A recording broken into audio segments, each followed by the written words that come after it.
आलीच आहेस तर राहा 4-5 दिवस पाहुण्यासारखी, माझी दूरची नातेवाईक म्हणून. पण चुकूनही माझ्याकडे त्या नजरेने पाहू नकोस की जिच्याने काळजात कालवा कालव होते आजही.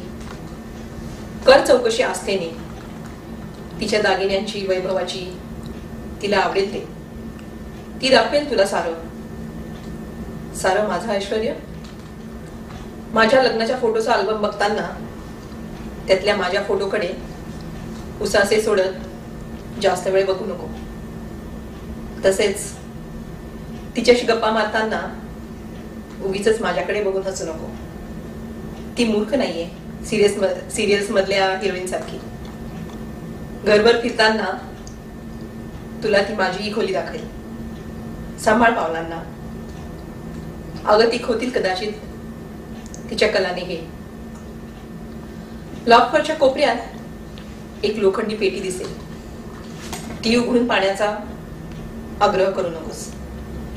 तिच्या दृष्टीने अडगळ असलेल्या पेटीला परवाच तिने एका भंगारवाल्याला द्यायचं ठरवलंय.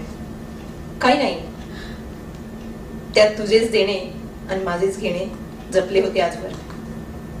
जशी आली तशी जाशील. हो, जास तू. पण कृपा करून महत् प्रयासाने शांत झालेल्या माझ्या तळ्यात तेवढा दगड मात्र टाकू नकोस.